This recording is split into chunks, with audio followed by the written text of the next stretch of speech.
the object of this class that we're doing right here is to try to qualify people or try to tell you what it's going to really take to be a mentor. And we're not just going to tell you all the good things. We're going to tell you the bad things that also take place, okay? Because we want you to be totally aware of what you're getting into before you ever decide to mentor. Not only just for a coffee buddy or something like that, but in trying to bring them into your home or really trying to help somebody. You're talking some real serious frontline ministry that 99% of the people out there will not do. They will not ever do anything like this because they're afraid. They're afraid to get involved in stuff like this. You guys are here, and you ladies are here. There's no guys here. You ladies are here, which is outside the cameraman who's got who has also quite a bit of estrogen, but.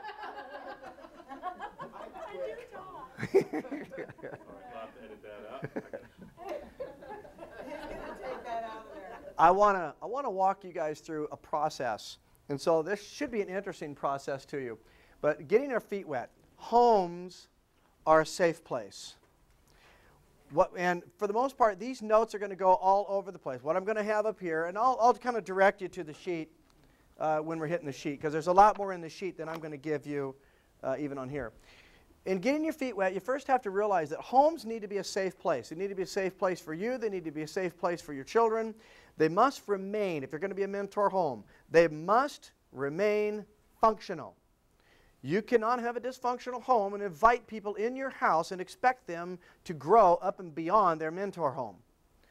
So whenever we're choosing a mentor home, we look for something that is functional, not something that is dysfunctional, not parents that are arguing and fighting all the time and screaming at each other and, sorry, you know, I'm going to kind of move on to somebody else, okay? It's important that you realize that you'll never grow outside of or mature anybody outside of that which you are. So you have to be able to mature ourselves to be able to get there. They must remain loving no matter what. Okay, you have to be loving. And there's a lot of people that are not very lovable when they come into your home. They don't want to be lovable, and you're not going to love them. They're not even going to let you love them at first. You still have to love them. Number three, you got to stay calm about everything. Otherwise, when somebody gets up in your face, and normally they're not going to scream and holler at you at first, they're just going to challenge you. They want to see, are you going to back up what you said you were going to do? Okay? With me, if they challenge me, usually it's just right off the bat. When they come in, I'm usually have already established myself as their father figure or as the pastor or whatever. But they have to know when they come in that this is the way that it's going to be and I don't budge. I've got two very strong things that I'm very, very, very adamant about.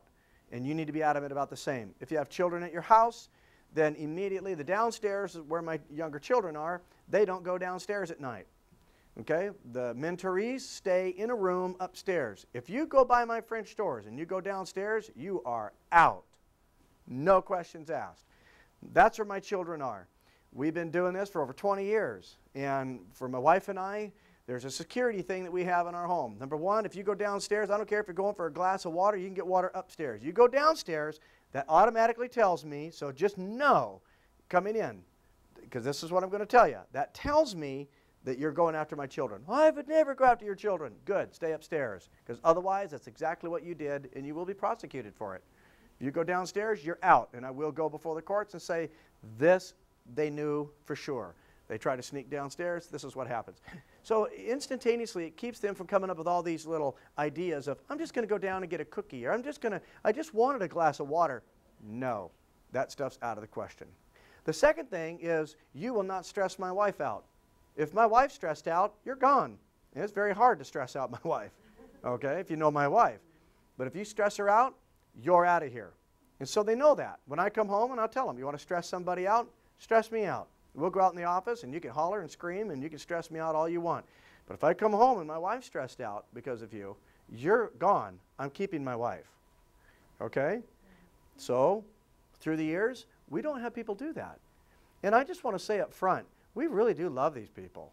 And we really don't have them do, you know, the things that we're afraid of all the time. They really don't do those things in our house. Like I said, I've only had the one person steal from me, and that was in 1984.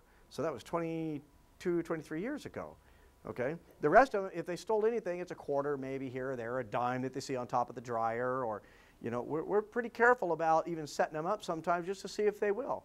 You know, put a dollar bill up there. That's dollar bill's nothing. Put a dollar bill on the counter. See how long it stays there. Okay? I mean, those type of things we just do just in case if we have any suspicions with somebody. Also, we keep kits all the time at our house to test people.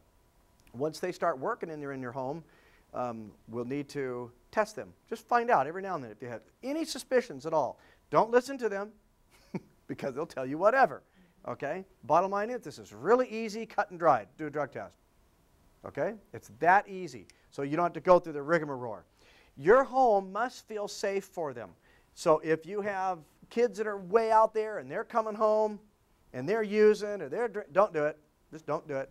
If your family is squabbling all the time and screaming and hollering and you don't get along and you don't agree, don't do it. Okay? They're used to that. That's what made them drug addicts. Okay? We're trying to pull them out of that mode into something that is safe. Okay? And I don't really beat around the bush if anybody knows me well enough. So I'm not going to beat around the bush with all this. I'm here to try to find out, do we have qualified mentor homes? We hope to bring a lot of them out of the churches locally here.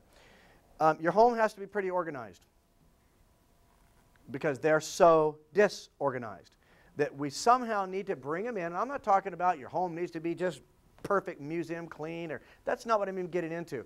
I'm getting into, is your home organized enough to bring somebody out of dysfunction into function, teach somebody how to organize their life? Bottom line is, you still got to get up. You have to go to work. Are you getting up? Are you going to work? Does your family operate under organization? If not, pass on a mentor to somebody else. Okay? Because we want organization. We want to show them that we're actually doing it. And it must be clean from addictions. Now, I'm also going to say this. Okay, and I think I do here. Old baggage. The mentor home must be free from their old baggage. This is the part keeping your home the way that it's supposed to be. Okay, does your first marriage still affect you to the point that you can't go forward? Your mentoree is going to pick up on it. They're going to use it against you. So if you've been married once, you've been married twice, 3 times, okay, whatever, 4, 5. If you've been married more than 5 times, you probably ought to be in a different class. Okay, if you're married less than that, you might want to be in a different class. But anyway, do you smoke? If so, remember that the mentoree is going to have a hard time respecting you when you start talking to him about his addictions. Okay? Now, I'm from an old school, believe it or not, but I have a lot of new concepts that I've been in school. I graduated school, and I've still been in school for 22 years after that. And I'm still in school today because I believe in learning. I think we constantly need to be finding out what's going on and how we need to improve ourselves to be able to help them. So I'm very adamant about that. I'm not going to ask all the mentorees to do that are mentorees. Wanda's been a mentoree. We have other ones. Brenda right there takes a lot of them into her home, and Kathy has even taken some into her home. Okay? And you have a house, Barb, where people stay with you. So we have some people that have already been doing this for a while. The problem is are we really qualified to do it, and what's it going to take for us to be really qualified? Even if you've been doing it for 5 or 10 years, there's just certain things that we're not very good at that we need to improve at. Okay? So if you smoke, don't. They won't respect you. Bottom line is they're going to walk away from you anyway. It's only a matter of time. I don't say that derogatory. I don't say that mean. I'm just saying it won't work. Okay? Past drug or alcohol use, if you still have cravings of drug or alcohol, don't bring somebody else into the house that's going to trigger you. Okay? Or that's going to trigger your son. Or that's going to trigger your husband. Or going to... No. Don't do it. Okay? If you had I'm not talking about if you had a problem 20 years ago, 10 years ago, and you're over it and God's using you to bless others. I'm talking about you yourself or anybody in your home that you know is going through these particular problems. You need to be very careful inviting other people in that are only going to trigger those particular people. Okay? Because if they do get a hold of something, you stand the chance to have somebody go down with them. And that's not what you want. Foul language, okay, 2 words. Stop it. No foul language. They'll use it. And if you start to escalate your voice, they'll escalate theirs. If you start using foul language, they'll get fouler.